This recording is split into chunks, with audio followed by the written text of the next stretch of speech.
नमस्कार, स्वागत है आप सभी का न्यूज इंडिया पर। आपके साथ मैं हूं आंचल कादियान। बुलेटिन की शुरुआत बड़ी अपडेट के साथ। सीएम मान की अध्यक्षता में हुई कैबिनेट की बैठक में अहम फैसलों पर मुहर लगी है। विधानसभा मॉनसून सेशन की तारीखों का भी ऐलान किया गया है। पंजाब में 2 से 4 सितंबर तक मॉनसून सेशन चलने वाला है। फायर सेफ्टी एक्ट संशोधन पर भी मुहर लगी है। फैमिली कोर्ट, काउंसलरों का भत्ता बढ़ा है। स्पोर्ट्स पॉलिसी को भी मंजूरी दी गई है। पंजाब में मुख्यमंत्री भगवंत मान की अध्यक्षता में मंत्रिमंडल की बेहद ही अहम बैठक हुई है। बैठक में कई अहम फैसलों पर भी मुहर लगी है। आपको बता दें कि बैठक में पंजाब विधानसभा के मानसून सत्र की तारीख तय हो गई है। पंजाब विधानसभा का मानसून सत्र 2 सितंबर से शुरू होगा। ये सत्र 4 सितंबर तक चलेगा। सीएम आवास पर मुख्यमंत्री मान की अध्यक्षता में हुई मंत्रिमंडल की बैठक में ये फैसला लिया गया है। कैबिनेट की बैठक में पंजाब फायर सेफ्टी एक्ट के संशोधन पर भी मुहर लग गई है। पंजाब की पहली खेल नीति को भी मंजूरी दे दी गई है। साथ ही साथ अग्नि सुरक्षा की महिलाओं की भर्ती के लिए भी रियायत को भी कैबिनेट से पास कर दिया गया है। तो आज कई अहम फैसले कैबिनेट की बैठक में लिए गए हैं। सीएम मान की अध्यक्षता में ये कैबिनेट की बैठक हुई है और बैठक में कई बड़े फैसले लिए गए हैं। सबसे पहले मानसून सत्र को लेकर के चर्चा थी कि क्या कैबिनेट की बैठक में मानसून सत्र को लेकर चर्चा होगी या नहीं, तारीखों का ऐलान किया जाएगा या नहीं। तो फिलहाल तारीखों का ऐलान कर दिया गया है। 2 से 4 सितंबर तक मानसून सत्र चलने वाला है। इसके अलावा फायर सेफ्टी एक्ट पर भी मुहर लगी है। सभा ਦੇ ਵਿੱਚ ਤੁਸੀਂ ਉਹਨਾਂ ਨੂੰ ਬੋਲਦੇ ਦੇਖਿਆ ਹੋਣਾ। ਨਵਾਂ ਸ਼ਹਿਰ ਤੋਂ ਸ਼ਹੀਦ ਭਗਤ ਸਿੰਘ ਹੋਰਾਂ ਦੀ ਧਰਤੀ ਨੂੰ ਉਹ ਰਿਪਰੈਜ਼ੈਂਟ ਕਰਦੇ ਆ। ਡਾਕਟਰ ਸੁਖਵਿੰਦਰ ਸੁੱਖੀ ਜੀ ਐਮਐਲਏ ਨੇ ਤੇ ਦਬੇ ਕੁਚਲੇ ਲੋਕਾਂ ਲਈ ਡਾਕਟਰ ਭੀਮ ਰਾਓ ਅੰਬੇਦਕਰ ਜੀ ਦੀ ਵਿਚਾਰਧਾਰਾ ਨੂੰ ਅੱਗੇ ਲੈ ਕੇ चलते ने। अपना एक क्लीनिक है जिथे एमएलए होने के बावजूद भी गरीबों के मुफ्त इलाज, आम लोगों को अपनी डॉक्टरी महारत जी परमात्मा ने बख्शी है वो आम लोगों को राहत देंदे आ, लोगों का इलाज करते हैं ते नाल दी नाल उन्हां दी ड्यूटी लोगों ने समाज का ऑपरेशन करने की भी लाई हुई है। चलिए, ज्यादा जानकारी के लिए ग्राउंड जीरो का रुख कर लेते हैं। जसबीर हमारे साथ जुड़ चुके हैं। जसबीर, आज कैबिनेट की बेहद ही महत्वपूर्ण बैठक हुई। बैठक में क्या कुछ फैसले लिए गए? आज कैबिनेट की मीटिंग में काफी अहम फैसले लिए हैं। आंचल, आपको बता दें कि सीएम भगवंत मान ने कई ऐसे फैसले लिए हैं जो पहले कभी नहीं लिए गए, जिसमें आज फायर ब्रिगेड को लेके यहाँ पे महिलाओं की जो भर्ती है उसको उन्होंने अनुमति दी है। और कैबिनेट में उन्होंने ये भी डिसाइड किया है कि जो पंचायत यहाँ पे इलेक्शन होने वाले हैं उसमें आम आदमी पार्टी या कोई भी इलेक्शन जो बड़ी पार्टी है उसके चिन्ह के ऊपर इलेक्शन ना लड़े। सो ऐसे कई बड़े उन्होंने फैसले लिए जो पहले कभी लिए नहीं सके हैं। भगवंत मान ने यह भी बोला है कि जो पंजाब में आज से पहले कभी नहीं हुआ इस बार हम करके दिखाएंगे। और उन्होंने एक दो ज्वाइनिंग भी की है। कल पूरे जितने 92 एमएलए थे उनके साथ मीटिंग की और आज पूरी कैबिनेट में मीटिंग ली और उन्होंने मानसून सत्र की डेट भी फाइनल कर दी है। 2 से लेकर 4 तारीख तक ये मानसून सत्र चलेगा। सो ऐसे कई बड़े फैसले उन्होंने आज यहाँ पे लिए। ठीक है जसवीर, महिलाओं के लिए क्या कुछ फैसले लिए गए? जानकारी जहां तक मिल पा रही है वो यही कि अग्नि सुरक्षा में महिलाओं की भर्ती के लिए रियायत को भी पास कर दिया गया है कैबिनेट की बैठक में। बिल्कुल आंचल, ये पहले पंजाब में कभी नहीं हुआ और आज जो उन्होंने कैबिनेट में ये फैसला लिया है कि जो अग्नि सुरक्षा के लिए महिलाओं की भर्ती की जाएगी और उनकी भर्ती के लिए जो भी नियम रखे गए थे उसमें काफी फेरबदल किया है। और पंचायत की जो इलेक्शन होने वाली है उसको लेके काफी यहाँ पे बड़े फैसले देखने को मिले हैं आंचल।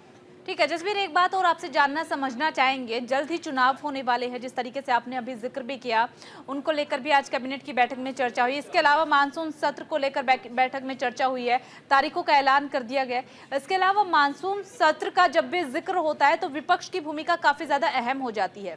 तो विपक्ष की भी एक अपनी रणनीति होगी मानसून सत्र को लेकर। तारीखों की घोषणा कर दी गई है, तो विपक्ष का क्या कुछ अभी तक सामने आया, बयान सामने आया, कोई प्रतिक्रिया सामने आई या फिर उनकी रणनीति कैसी रहने वाली है इस बार? आंचल, अगर हम बात करें तो आम आदमी पार्टी का मैंडेट बहुत बड़ा है। 92 यहाँ पे एमएलए 113 में से। सो जो ओपोजिशन पार्टी है वो यहाँ पे कांग्रेस है। इस करके कांग्रेस का उनका हिंदुस्तान में पूरा यहाँ पे उनका गठबंधन है। सो कहीं ना कहीं यहाँ पे उनका अभी तक कोई भी बयान सामने नहीं आ रहा मानसून सत्र को लेके। सो जो भी फैसले आज कैबिनेट में लिए गए हो सकता है वो सारे पास हो जाए। आंचल, चलिए ठीक है जसवीर, बहुत बहुत शुक्रिया आपका तमाम जानकारी साझा करने के लिए।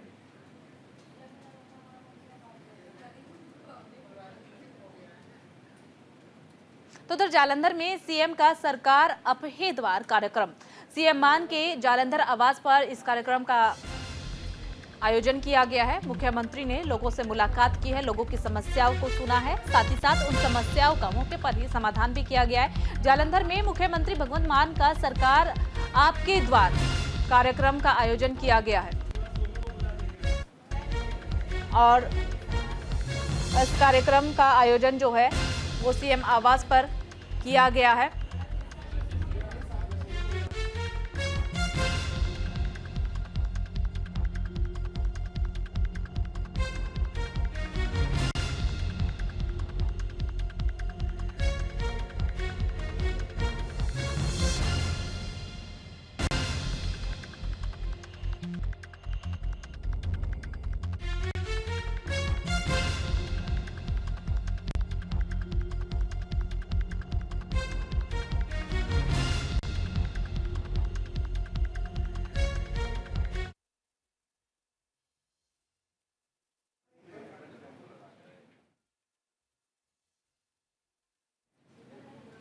चलिए खबरों में आगे बढ़ते हैं। देश की आजादी के 78वां स्वतंत्र दिवस के उपलक्ष्य में देश के विभिन्न संगठनों ने विभिन्न कार्यक्रम आयोजित कर देश में हर घर तिरंगा अभियान के तहत लोगों को जागरूक किया जा रहा है। इसी कड़ी में गुरु नगरी यानी कि अमृतसर में बीजेपी अमृतसर शहरी जिला अध्यक्ष हरविंदर सिंह संधू की अध्यक्षता में बीजेपी युवा मोर्चा के जिला अध्यक्ष गौरव गिल ने के नेतृत्व में एक विशाल बाइक तिरंगा रैली आयोजित की गई है, जिसमें कि सैकड़ों की संख्या में युवाओं ने बढ़ चढ़ करके इस बाइक रैली में हिस्सा लिया है। बाइक के साथ देश की आन बान शान यानी कि राष्ट्रीय ध्वज तिरंगा लेकर के भाग लिया है। तस्वीरें भी आपको दिखा रहे हैं। इस रैली में बीजेपी प्रदेश सचिव सूरज भारद्वाज ने मुख्य अतिथि के तौर पर शिरकत की है। इस रैली का शहर वासियों ने सारे रास्ते भव्य स्वागत किया। इस रैली के दौरान युवाओं ने जय घोष के नारे के साथ लोगों को देश की आजादी का जश्न मनाने और अपने घरों पर तिरंगा लगाने के लिए जागरूक किया।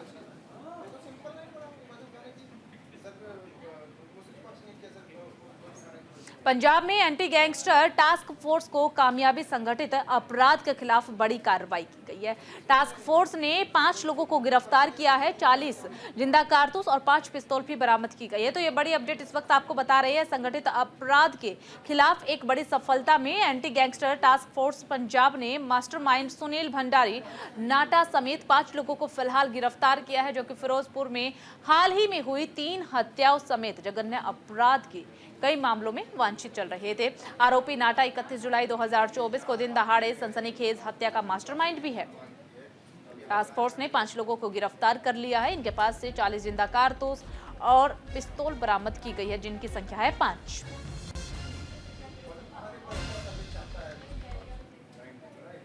चलिए खबरों में आगे बढ़ते हैं। लुधियाना की जुमनाल जेल में कैदियों के 2 गुटों में खूनी झड़प देखने को मिली है, जिसमें कि 6 से 7 युवक घायल हो गए हैं। 5 को लुधियाना के सिविल अस्पताल में इलाज के लिए भेज दिया गया है, जहां पर इलाज जारी है। जेल प्रशासन फिलहाल जांच में जुटा हुआ है कि आखिरकार किस तरीके से ये हाथापाई शुरू हो गई। घायल युवकों का कहना यह है कि 10 से 12 लोगों ने लड़ाई हुई थी, जो खूनी झड़प में बदल गई।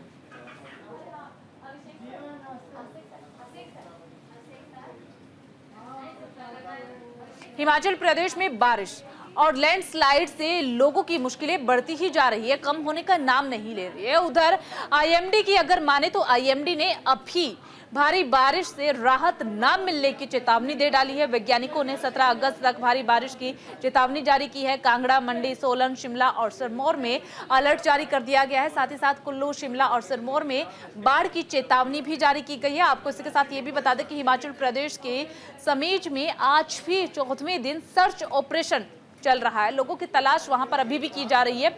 ना जाने कितने लोग लापता है। फिलहाल यहां से कई लोगों के शव जो है वो बरामद कर लिए गए हैं। 31 जुलाई की रात को यहां पर भयंकर बाढ़ आई थी, जिसमें कि 36 लोग लापता हो गए थे। अभी तक 7 शव बरामद किए गए, 29 लोग अभी भी लापता बताए जा रहे हैं।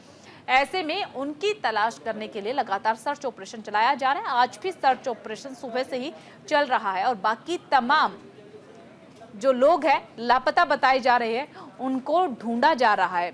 देखिए, जो राहत दल है वो अभी भी सर्च कर रहा है, उन लोगों की तलाश की जा रही है। बुलडोजर के जरिए जो मलबा है उसे हटाया जा रहा है। भारी तबाही यहाँ पर देखने को मिली। ज्यादा जानकारी के लिए ग्राउंड जीरो का रुख कर लेते हैं। सहयोगी राकेश छाबड़ा हमारे साथ जुड़ चुके हैं।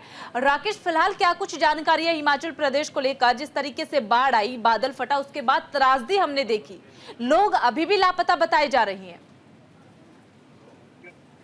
जैसे कि एक तरफ 14 अगस्त पूरा देश जो है आजादी की तैयारी के ऊपर जो तैयारियां कर रहा है, और दूसरी तरफ अगर बात करें हिमाचल की, तो जो जैसे कि आप जानते हैं कि पिछले दिनों से ही बारिश हो रही है, तो उसको लेकर ये जो आपदा आई है उसको लेकर अभी भी 16 से 17 तारीख को जो है एक येलो अलर्ट जारी कर दिया गया है। आपको बता दें कि पीएम मोदी वो भी यहाँ पे आने वाले थे, मौसम की वजह से वो नहीं आ रहे, लेकिन सूत्रों के हवाले से जो जानकारी मिली है कि आने वाले दिनों में जो जरूर है पीएम मोदी यहाँ पे आपदा के क्षेत्र में दौरा कर सकते हैं। जी ठीक है राकेश, देखिए आईएमडी ने आगे के दिनों के लिए भी अलर्ट जारी कर दिया है। कई इलाके ऐसे भी बताए गए हैं जहां पर बाढ़ जैसी स्थिति भी बन सकती है। पहले तो आपसे वो जानना चाहेंगे वो जिले, वो जगह है जहां को लेकर के चेतावनी दी गई है कि यहां पर बाढ़ की संभावना है। बाकायदा तारीख भी बताई गई है, 17 अगस्त के आसपास ऐसी स्थिति बन सकती है।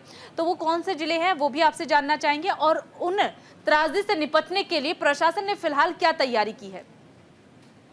जी, आपको बता दें जैसे कि सिरमौर और रामपुर और ऐसे ही शिमला और सोलन, ऐसे कई इलाके हैं जिनमें सबसे ज्यादा येलो अलर्ट जारी किया गया है। आपको बता दें जैसे कि पिछले 15 दिनों से ही बारिश हो रही है, तो उसको लेकर प्रशासन हाई अलर्ट पे है। और आपको बता दें कि यहाँ पे सीएम सुक्खू भी जो है चक्कर लगा चुके हैं, हाई अलर्ट मीटिंग हो चुकी है, हाई लेवल मीटिंग हो चुकी है, तो उसको लेकर पूरी तैयारियां हैं। लेकिन आपदा से निपटने के लिए अभी केंद्र सरकार से गुहार लगाई जा रही है। तो जैसे आपको बताते हैं 16 से 17 तारीख का जो है अलर्ट जारी किया गया है, सब भारी बारिश होने की संभावना है। तो उसको लेकर अभी आने वाले दिनों में इस मुसीबत से छुटकारा होता हुआ नहीं दिखाई दे रहा है। लेकिन ये आने वाली तस्वीरें बताएंगी कि अब आगे केंद्र सरकार क्या सहयोग करती है, क्या इनको सपोर्ट मिलती है, या अभी आगे मिलेगा। चलिए ठीक है राकेश, बहुत बहुत शुक्रिया आपका तमाम जानकारी साझा करने के लिए। तो उधर शिमला में पर्यटन विभाग की बड़ी बैठक हुई है। सीएम सुक्खू की अध्यक्षता में बैठक का आयोजन किया गया है। पर्यटन पर खर्च होंगे 696.47 करोड़।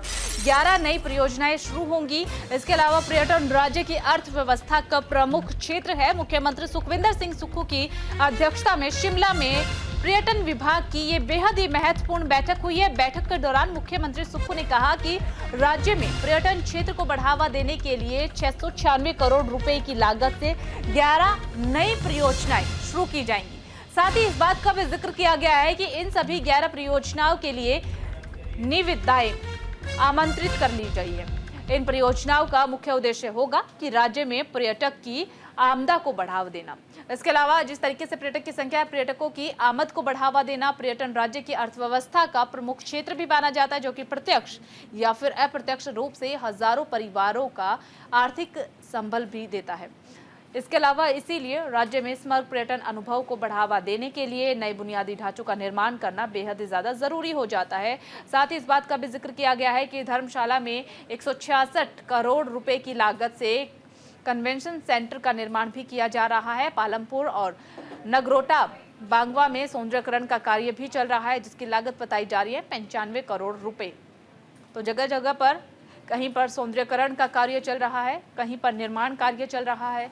अब 11 नई परियोजनाओं के लिए भी मंजूरी दे दी गई है। 11 नई परियोजनाएं शुरू होंगी जल्द ही, जिससे कि पर्यटन विभाग को काफी ज्यादा फायदा होगा।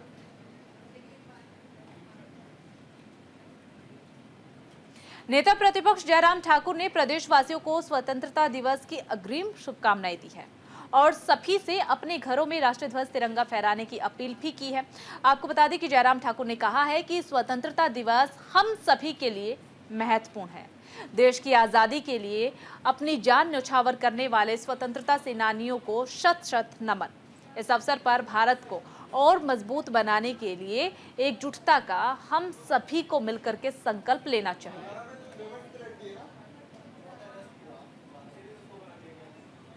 कल हमारे देश का स्वतंत्रता दिवस है और स्वतंत्रता दिवस के अवसर पर मैं सभी को बहुत बहुत बधाई और शुभकामनाएं देता हूं। हमारी सरकार ने यह तय किया है आदरणीय मोदी जी के नेतृत्व में कि आजादी के इस पर्व को हम बहुत उत्साह के साथ मनाएं और हर जगह पूरे देश भर में बड़ी संख्या में तिरंगा यात्रा निकले और मैं देख रहा हूं कि पूरे देश भर में हर जगह तिरंगा यात्राएं आजकल निकल करके भारत मां की जय का नारा लगा रहे हैं।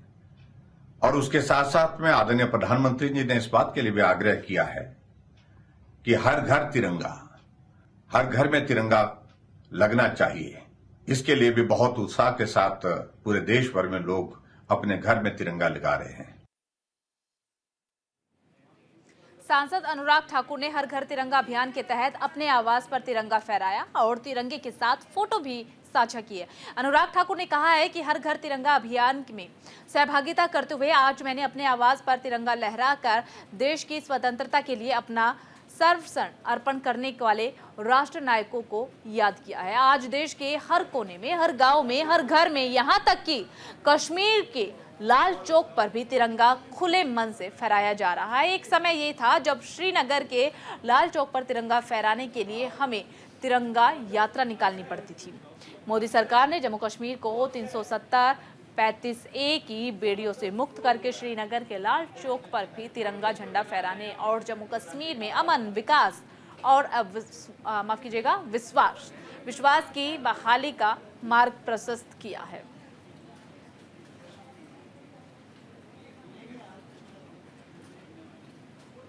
अखिल भारतीय कांग्रेस कमेटी की तरफ से हिमाचल 9 राज्यों में NSUI के राज्य अध्यक्षों की नियुक्ति की गई है। बता दें कि कांग्रेस के राष्ट्रीय अध्यक्ष मल्लिकार्जुन खड़गे की मंजूरी के बाद इनकी नियुक्तियां की गई है। वहीं अभिनंदन ठाकुर को हिमाचल प्रदेश NSUI का प्रदेश अध्यक्ष नियुक्त किया गया है।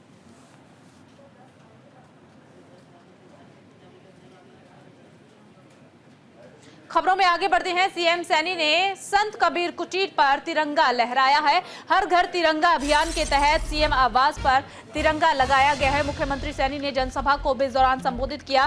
तिरंगा हमारे वीर शहीदों के मान सम्मान का प्रतीक है। मुख्यमंत्री नायब सिंह सैनी ने संत कबीर कुटीर पर तिरंगा लगाया है। हर घर तिरंगा अभियान के तहत मुख्यमंत्री आवास पर तिरंगा फहराया गया। मुख्यमंत्री नायब सिंह सैनी ने इस दौरान जनसभा को भी संबोधित किया। कहा कि हमारा ये तिरंगा हमारे वीर शहीदों के मान सम्मान का प्रतीक है। 15 अगस्त को जो 15 अगस्त का दिन है हम सबके लिए खुशी और सम्मान का दिन है।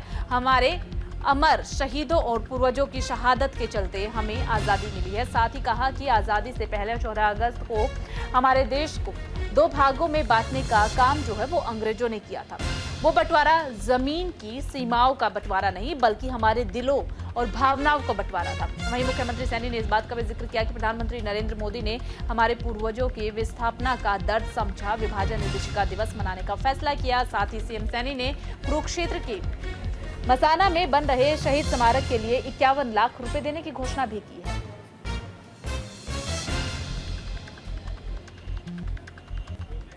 तो वहीं कुरुक्षेत्र की अनाज मंडी में विभाजन विभीषिका स्मृति दिवस पर प्रदेश स्तरीय कार्यक्रम का आयोजन किया गया है, जिसमें कि प्रदेश के मुख्यमंत्री सैनी ने मुख्य रूप से शिरकत की है। वहीं उनके साथ राज्य मंत्री सुभाष सुधा, शिक्षा मंत्री सीमा तिरखा समेत कई वरिष्ठ नेताओं ने शिरकत की है। मुख्यमंत्री सैनी ने विभाजन विभीषिका की लगाई प्रदर्शनी का भी उद्घाटन किया है और उसके बाद प्रदर्शनी का अवलोकन किया गया है। मुख्यमंत्री सैनी ने कहा कि 14 अगस्त 1947 को भारत और पाकिस्तान के विभाजन के समय लाखों लोगों ने अपनी शहादत दी थी। उन सभी शहीदों को आज याद करते हुए ये विभाजन विभीषिका का कार्यक्रम मनाया जा रहा है।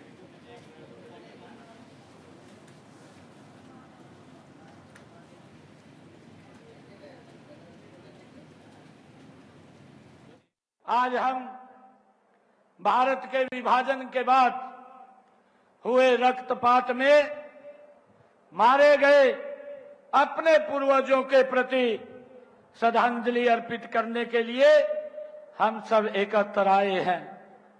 उन्हें सच्ची श्रद्धांजलि देते हुए मैं ये कामना करता हूं कि इस प्रकार की जो नरसंहार ये हुआ था, ये दुनिया में इस प्रकार का नरसंहार किसी भी भाग में ना हो, ऐसी मैं परमपिता परमात्मा से प्रार्थना करता हूं। भारत का विभाजन ऐसी त्रासदी है जिस पर आजादी के बाद लगभग आधा साहित्य इसी के ऊपर भरा पड़ा है। फिलहाल राजधानी एक्सप्रेस में सिर्फ इतना ही। बाकी तमाम बड़ी खबरों के लिए बने रहिए न्यूज इंडिया के साथ।